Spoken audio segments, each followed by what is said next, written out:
नमस्कार, मैं संगमित्रा आप सभी का स्वागत करती हूँ हमारे न्यूज चैनल खबर जनता तक में। अफवाह नहीं हकीकत बयां करते हैं हम।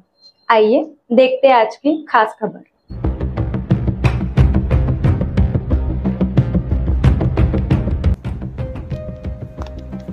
अंतरवली सराटीमध्ये दोन लढाऊ नेत्यांची भेट।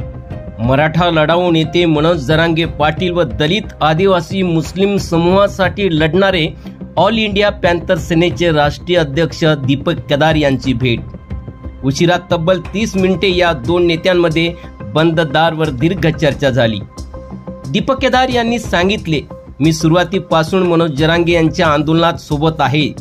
जिजाऊंच्या लेकीवर हल्ला झाला तेव्हा सुद्धा मी या ठिकाणी आलो होतो। मी ऊस तोड मजुराचा पोरगा आहे, जरांगे सुद्धा शेतकऱ्यांचा पोरगा आहे। कोणताही राजकीय वलग आम्हाला नाही आहे। कायम संघर्ष करून सामाजिक लढा देत इथपर्यंत आलोत। हे आमच्यातलं साम्य आहे। एकमेकांना साथ द्यावी हाच या भेटीमागचा उद्देश होता। जो निर्णय ते घेतील त्यांनी तो अतिशय अभ्यासपूर्णरित्या घ्यावा। आपण संघर्ष करून इथपर्यंत आणलेल्या लढ्याचे नेतृत्व तिसऱ्यांनीच करून आयत्या बिळाचे नागोबा कुणाला होऊ देऊ नये। त्या अनुषंगाने काळजी घेतली पाहिजे। जो निर्णय घेतील त्या निर्णयाचे स्वतः त्यांनी नेतृत्व करावे अशी मी त्यांच्याकडे भूमिका व्यक्त केली। त्यांनी एकदा राजकीय भूमिका जाहीर केली की आम्ही सुद्धा त्या संदर्भात भूमिका जाहीर करणार आहोत। आम्ही मराठा समाजासाठी लढतोय याची मनोज जरांगेंना कल्पना आहे। त्यांनी त्याबद्दल आभार व्यक्त केले याचा आनंद वाटतो। नक्की गरिबांच्या घरात राजकीय व सामाजिक सत्ता आणण्याचा त्यांचा अजेंडा स्तुत्य आहे। अनेक मुद्द्यावर चर्चा झाली। लवकरच पुन्हा भेटून मीडियात सुद्धा भूमिका जाहीर केली जाईल। बांधवांसाठी लढणाऱ्या मनोज जरांगेंना धमकी देणारा हा लाड कोण आहे? या लाडची अवकात काय? सरकारकडून टेंडर मिळवण्यासाठी पुढं हाजी करणारे मराठवाड्यातल्या आंदोलकाला मुंबईला येऊन दाखव मानण्याची धमकी द्यायची लायकी किती आहे? बोलतो किती? या लाडचे सरकारने लाड पुरवायचे। मनोज जरांगे मराठवाड्यातला आणि महाराष्ट्रातला एक आंदोलक आहे, एका समूहासाठी लढतोय। 18 पगड जातीच्या विकासाची आर्थिक उन्नतीची भाषा करतोय आणि त्याला तुम्ही मुंबईमध्ये येऊन दाखव म्हणून धमकी देता। लाज वाटली पाहिजे। अरे हा निळा फाकड्या आज मनोज जरांगेच्या बाजूने उभा आहे। तुमच्यामध्ये दम असेल तर टच करून दाखवा, हिम्मत असेल तर फक्त तुम्ही ललकारून दाखवा। एकटं समजताय, एकाकी लढता असा समजताय।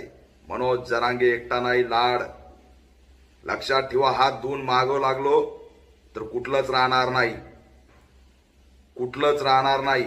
याला गाड त्याला गाड लाड हे आमच्याकडे चालत नाही। आमचा कार्यक्रम परफेक्ट असतोय।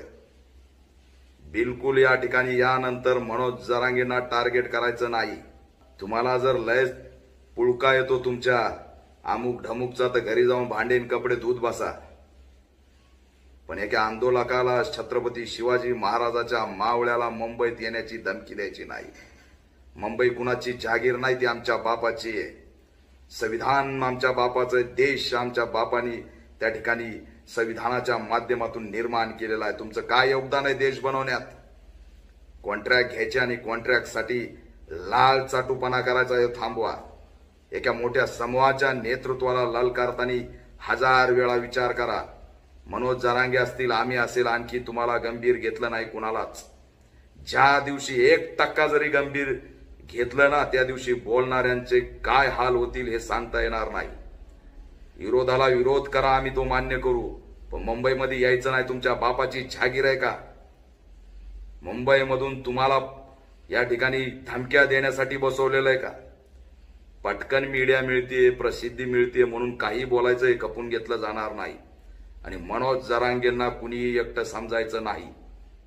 अरे लाज वाटली पाहिजे तुम्हाला। आम्ही आज साथ देतो आणि तुम्ही शिव्या देताय कशासाठी? कंत्राटसाठी, स्वार्थासाठी तुम्ही काय करायला निघालात?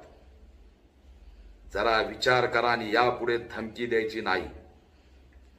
त्यांचे कोणी बॉस असतील त्यांना पण सांगतो, या आवरा, यांना पटकन हात घाला, नाहीतर परिणाम वाईट। जुड़े रहिए हमारे साथ और देखते रहिए खबर जनता तक। अफवाह नहीं हकीकत से रूबरू कराते हैं। लाइक सब्सक्राइब अवश्य करें। धन्यवाद।